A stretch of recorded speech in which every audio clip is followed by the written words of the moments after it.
Okay, let's continue on functions and graphs.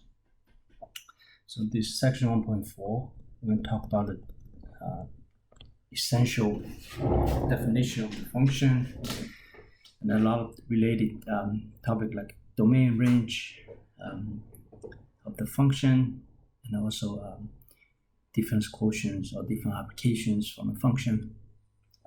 So learning objectives, we'll learn how to determine whether the relations between two variables are function, and use function notation. A typical function notation look like f of x or g of x, something like that. And we're going to learn how to find the domain of the functions. Okay. And also use function to model and solve real-life problems. And we also learned how to evaluate difference quotients. Okay, so 4 major topics. So first of all, let's look at the function and function notations.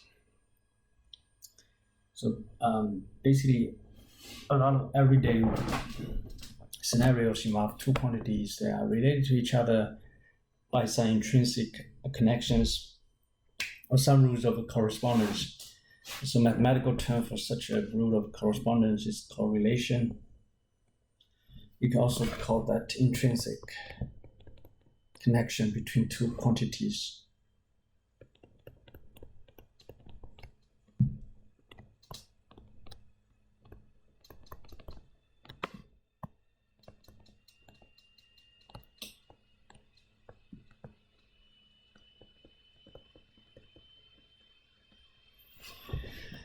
So in mathematics, equation formulas are often represent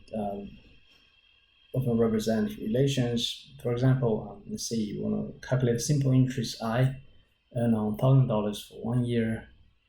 So basically, interest equal to principal times interest rate times time t. So this is general formula.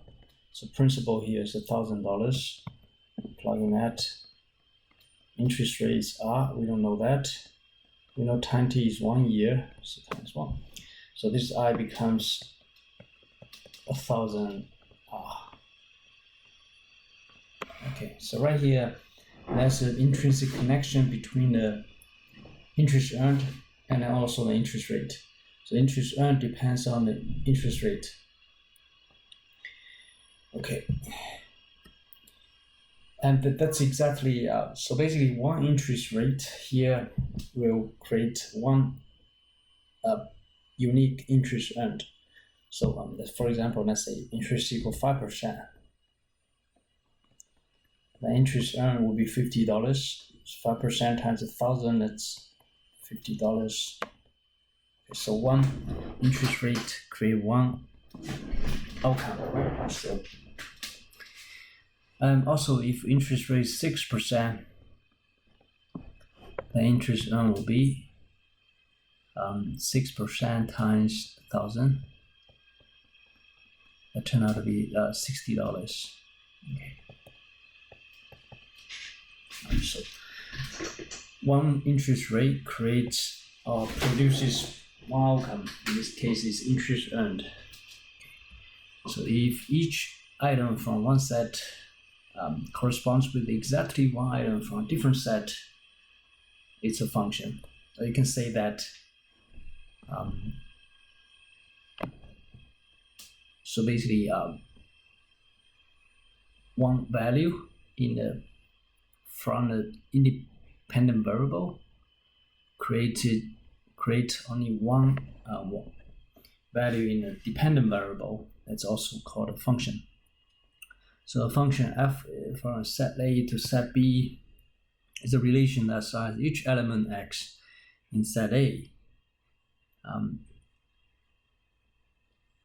exactly one element y in the set B. So basically one x value produces or creates one and only one y value. One. Only one value. X here is what we call an independent variable. y is called a dependent variable. Mark this. X is the independent variable.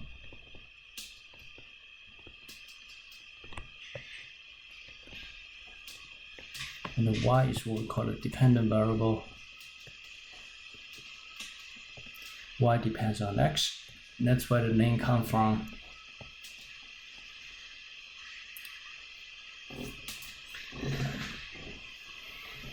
And the set A is a domain. Okay, all possible x values we call domain.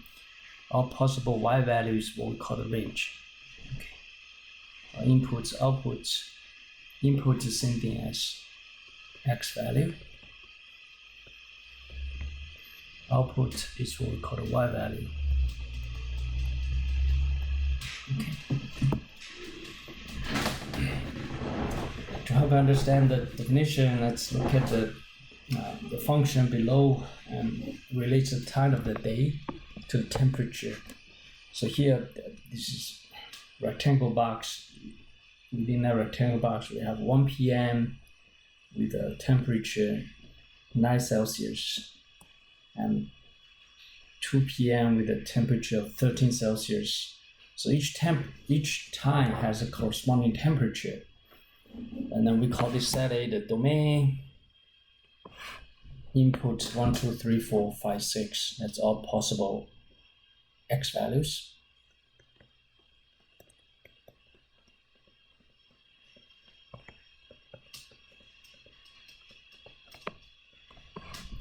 And the set B contains the range. Okay. Then we have outputs 9, 10, 12, 13, 15. And then this is also what we call all possible y values.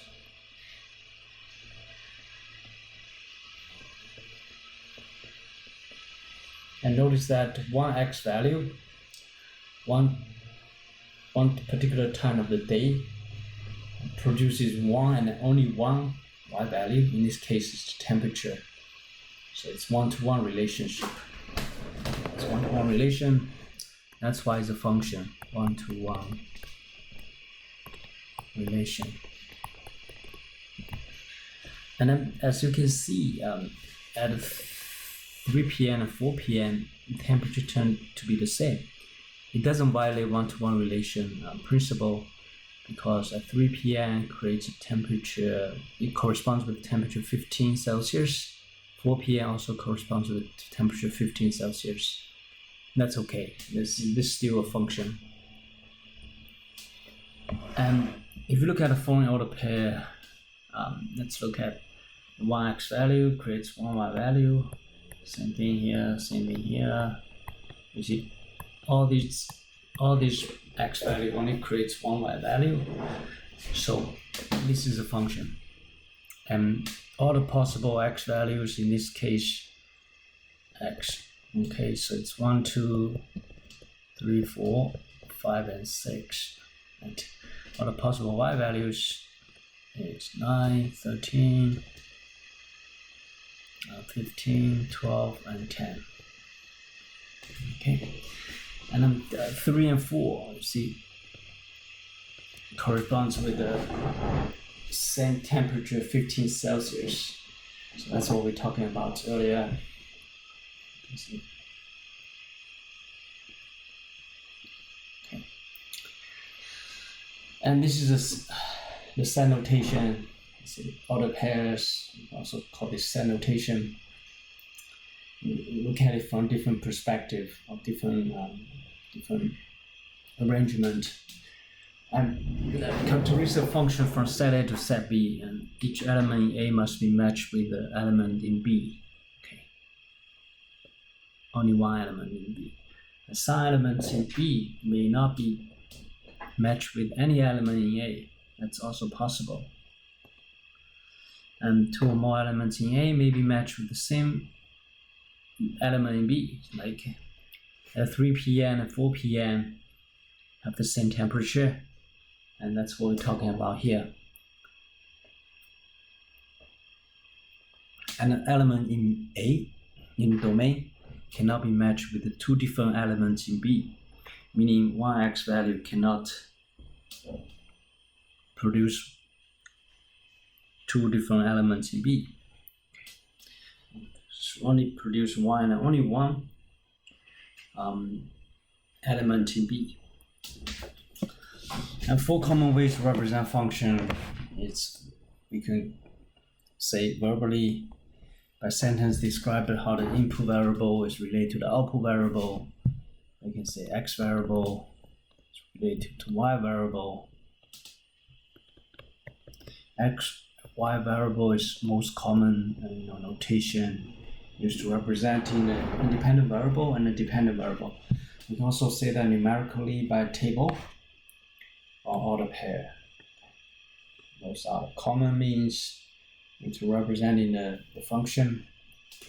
You can also draw the graph and using Cartesian system draw the graph, and then you can look at horizontal axis represent input values and vertical axis representing output values.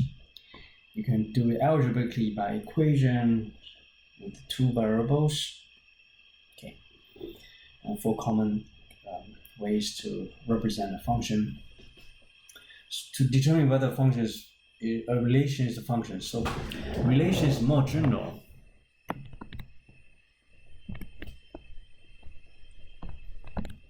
Function is more strict and more specific.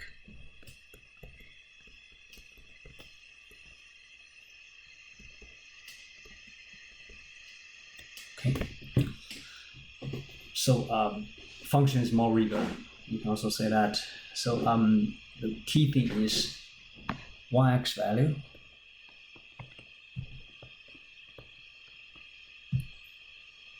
corresponds with or creates or produces corresponds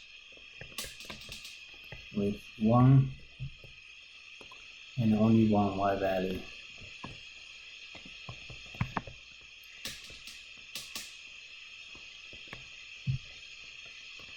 That's why our function is also one-to-one relation. One-to-one relation. So the essence of the function is one-to-one relation. Okay.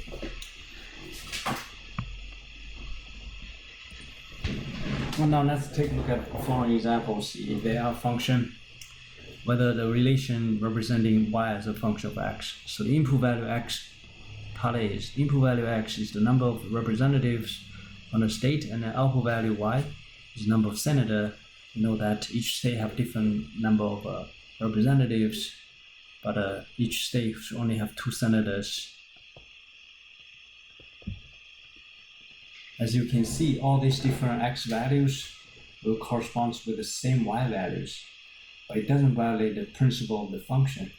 So each individual x values only creates one and only one y value here, which is 2 senators, 2.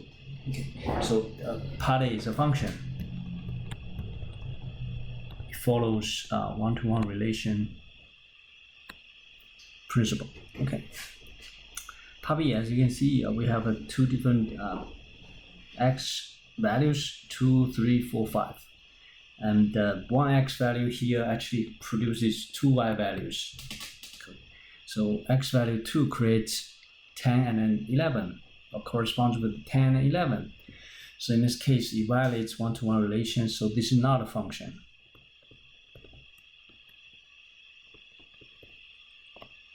Part B is not a function, however, it's still a relation, right? That's why relation is more general. Okay, but not a function. The function is more strict, more rigor. Yeah.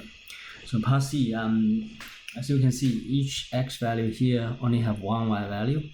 So each order pair represent that kind of a relationship. So as you can see, each x value corresponds with only one y value. So that means it's a function. It's one-to-one relation. Okay. And also, you can draw the vertical line. You see, it's called vertical line test to determine a function. So you draw the vertical line, has only one intercept. Here has one intercept. So you draw a vertical line, y-intercept. That means it's a function. Okay. It's also like the application of the one-to-one relation. Use that principle to draw a vertical line and come up with a determination. Representing functions by sets of ordered pairs is common in discrete mathematics. In algebra, we usually write an equation or a formula involving two variables. For example, like y equals x squared. So y is a function of x. As you can see, anytime you put in a unique x value here, you get a unique y value. Okay, so one x value creates only one y values. Like x equals 0, y equals 0, x equal to 1, y equal to 1. So this is exactly one-to-one relation. So here we represent the variable y as a function of the variable x. Variable y, dependent variable, variable x, independent variable. Okay. A domain of a function, its domain, if you want to put in a simple language, will be all possible x values.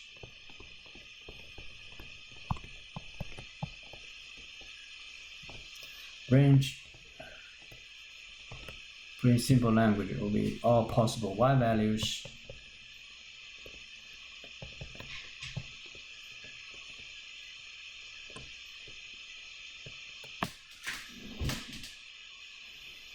Okay, so it's domain range. And when using the equation to represent a function, it's convenient to name the function for easy reference. And we have a general notation like y equal to 1 minus x squared. Okay, that's the equation. If you want to use a function notation, we could do f of x. Okay. Using f of x, this is what we call a function notation. F of x equal to 1 minus x squared. So these two actually representing the same function. But one of them is in the equation form, the other one is using the function notation f of x. And function notation is more widely used in our course. Also, moving forward to the calculus sequence, you're going to also see a lot of function notations. A symbol f of x read as the value of f at x, or simply f of x. So you can also write y equal to f of x. They are equivalent. So you can switch back and forth using equation form or the function notation. And keep in mind, f is the name of the function. It could be g of x, right? If you use a different name. So equivalent form will be y equal to g of x. Now g is the name of the function. F of x is the value of the function at x.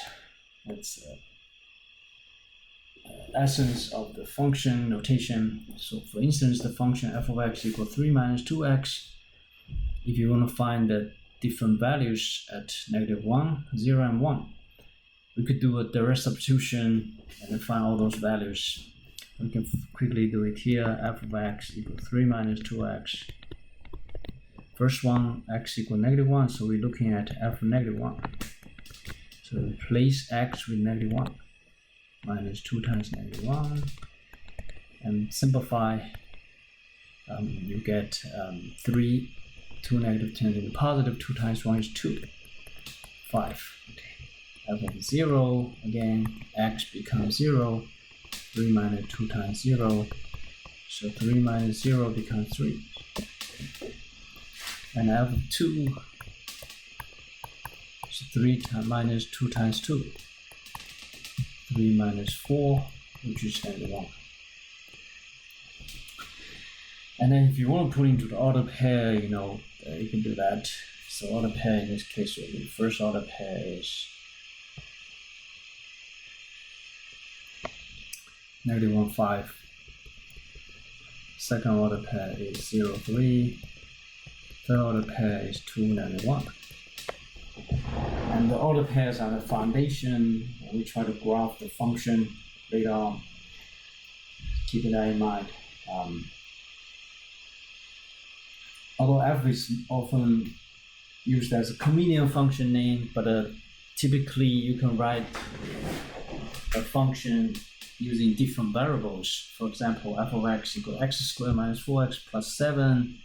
This is equivalent to f of t equal t squared minus 4t plus 7. The only difference is we're using a different variable here. Instead of using common variable x, we're using t. But they are equivalent function. You can also write it as g of s equal s squared minus 4s plus 7. So in this case, all these variables, different variables, you can use different variables to represent the same function. And an independent variable in this case could be what we call a placeholder. So it's just an instrument we use to representing the function relations. Okay. Consequently, the function could be described by this type of relation. So for example, you can put in any variable here, and then you come up with this relation between the independent variable and then the dependent variable. And the function defined by two or more equations over a specific domain is called piecewise defined function. Okay. Let me give you an example. You can also simplify this as piecewise function. So typical piecewise function has 3 pieces. First one could be, say, plus 1. So here x is equal to negative 1. So this is first piece. Second piece, x minus 2. And this is x greater than negative 1. That's equal to 1. Okay. Third piece could be 3 minus 2x. X greater than 1.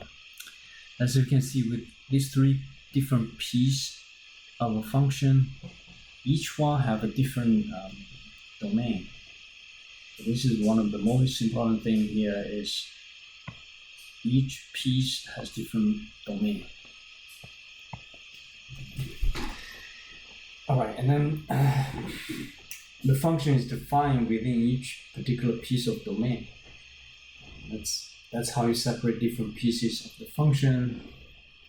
In this case, alright, so now let's look at this. Evaluate the function when x equal to negative 1, 0, and then 1 for the given piecewise function. So again, this is a piecewise function.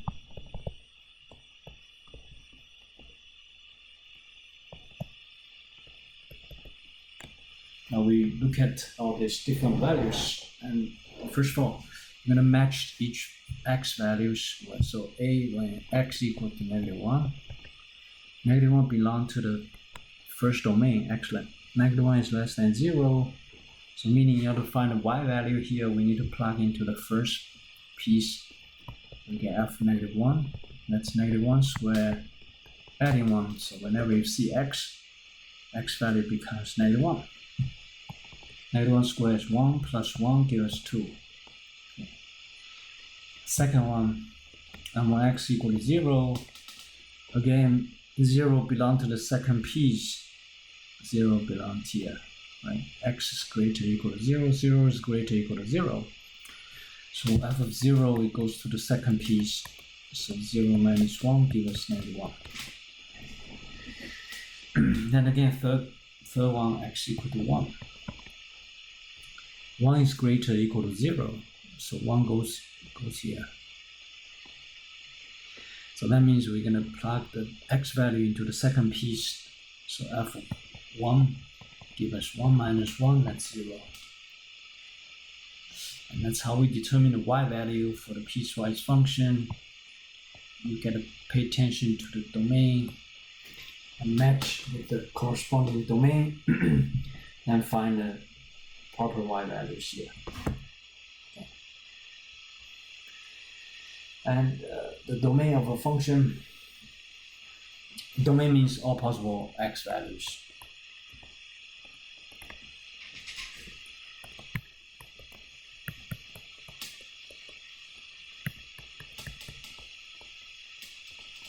Okay. Now we have this term called implied domain, and some of the function has an implied domain. For example, let's say we have a rational function like f of x equal to 1 over x squared minus 4. And this function division by 0 is not allowed. Okay, division by 0 is undefined. Since we have the risk of undefined elements here, we need to get rid of it. So in this case, if you're setting denominator x squared minus 4 equal to 0, we find where the undefined element is located, and then we just exclude it. So if you solve for this, x squared will be equal to 4. The x must be equal to plus minus radical 4 equal to 2.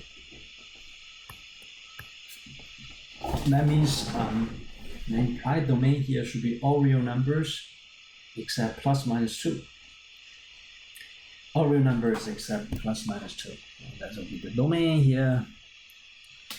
And also, if you want to put into a function notation, it will be negative infinity to negative 2, union negative 2 to 2, union 2 to infinity.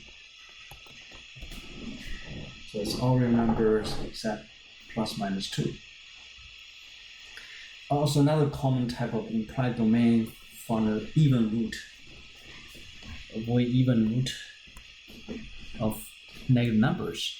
So right here, f of x equals radical x, and this is square root of x. By default, this is square root. They omitted 2 here, so the domain is all real numbers which is greater or equal to 0. So x greater or equal to 0 must be the implied domain. And if you put into the interval notation, it's 0 square bracket all the way 0 to infinity, including 0. So in general, the domain of a function excludes values that will cause division by 0. That's one scenario without the even root of negative numbers. As long as you get rid of those two. Also, if you look at g of x equal to cubic root, if it is r root, then the domain is all real numbers.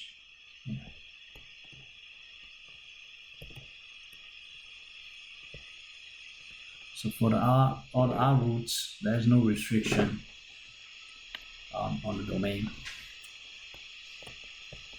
So domain is all real numbers from negative infinity to infinity. Now let's look at the following functions and determine the domain. So for the first one, a, look at it comes with the order pair, and each x value corresponds with 1 y value. So here the domain will be 3, 1, 0, 2, and 4. Okay. So that's the domain. And second one, probably domain is all real numbers except negative 5, because if you set in x plus 5 equals 0, then we know that x equal to negative 5. And we need to exclude that value because we will create a division by 0 scenario if that value is not excluded. So the domain here for this one will be all real number except negative 5.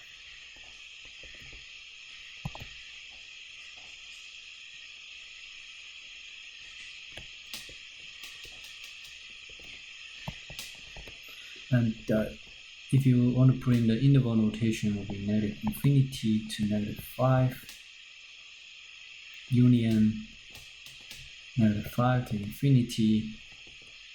This is union, meaning including those two pieces in the domain. And part C, you see there's no restriction here. So part C, the domain is all real numbers.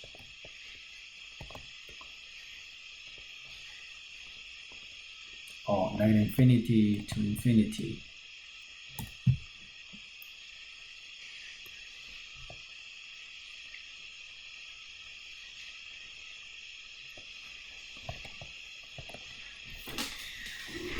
Part D, we have even root, so that means under the even root, 4 minus 3x must be greater or equal to 0.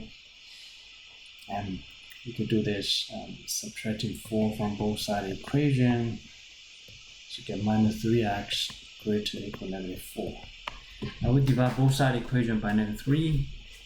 By the general principle, we're going to switch the direction of the inequality sign. So divide -3 here. Divide -3. Now the sign switches, so x less equal to 4/3. So that means the domain here should be from -infinity to 4/3, including 4/3. And that's an implied domain for this function. Now let's take a look at a very specific application, but it's very good one. So let's say you work in the marketing department of a soft drink company, experimenting with a new can for IT that is slightly narrower and taller than the standard can. The experimental can, the ratio of the height to the radius is 4:1. Okay, so that means h over r. Here we have relationship h over r equal to 4, just like what this point out here. And as you can see, the volume of this can, or soft drink can, is equal to pi r squared times h. Right? So this is pi r squared times h. Okay, and this is important information. So part A, write the volume of the can as a function of the radius r, meaning we don't want h. So what you can do is replace h with the r. Okay. The second one is write the volume of the can as a function of the height h. So two things, one more time. First one is listed. H over r equal to 4. And then volume equal to pi r squared times h. So first one, we're gonna write everything in terms of r. Get rid of h. So volume equal to pi r squared times h. And as you can see, we take out this, h is equal to 4r. You can set up proportion cross multiplying, get an h equal to 4r. Now here, go back here, replace h with 4r. So v equal to pi r squared times 4r. So this is 4 pi r cubed. So volume equal to 4 pi r cubed. Part B, we just need to turn, we still use the same formula, but right here we're going to write r in terms of h. Similarly, we will do the transformation in proportion. So 4r equal to h times 1. Just cross multiplying, dividing 4 from both sides of the equation.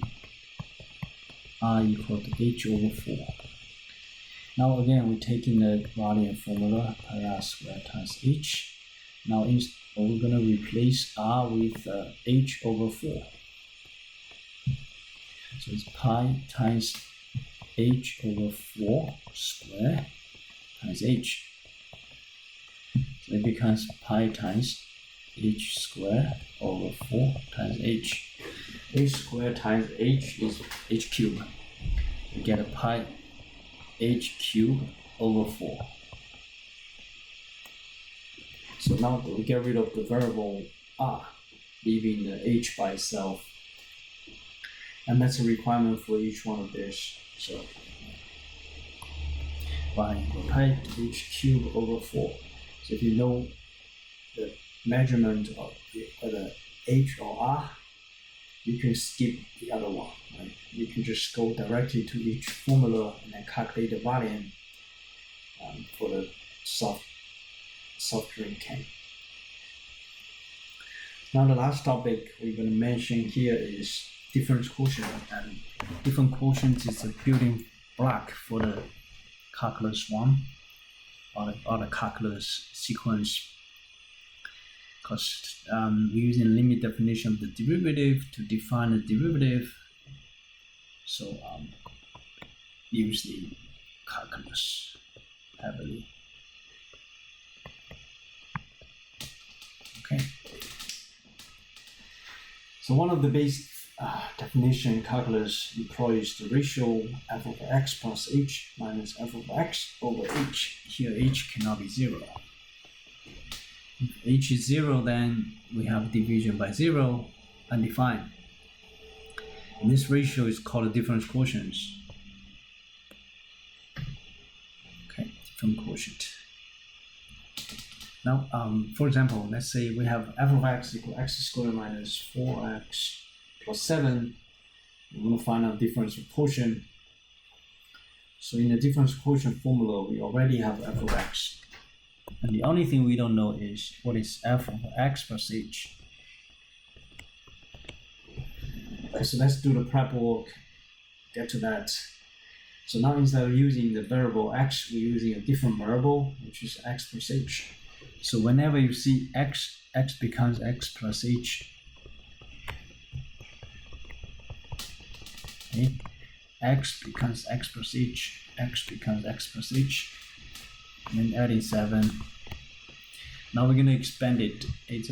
First one is a perfect square, so we're going to get x squared plus 2 times x times h. And the third one is h squared, adding h squared. And that's our first term. X squared. Get the second term, the sign is the same thing as the middle sign right here. And 2 times x times h, second term. H squared will be the third term. Also, the second part is minus 4x minus 4h, adding 7. Okay. And we can now combine like terms, so we leave as it is. So now we can get to this differential quotient right away.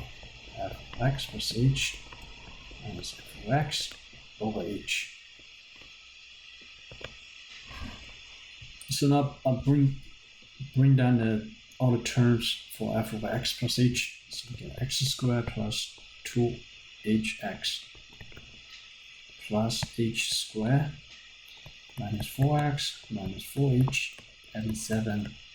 Second term, you're going to put the rest of the terms into parentheses. X squared minus 4x, adding 7. Okay, and over h.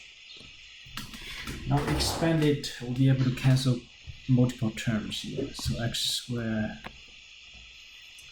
plus 2hx, adding h squared minus 4x minus 4h, adding 7, minus x squared, so distribute a negative sign here, you can have minus x squared plus 4x, and minus 7, over h. Now cancel these opposite terms, cancelled. Minus 4x plus 4x, cancel, minus 7, adding 7 get cancelled. So actually we end up with just 3 terms. So we get 2hx plus h squared minus 4h dividing by h. And each one of these has h terms, so we just divide into that, we end up with 2x plus h minus 4. So this is a very important technique you will need to use in calculus 1 in terms of proving the using the limit definition of the derivative to find the derivative, and this is very important.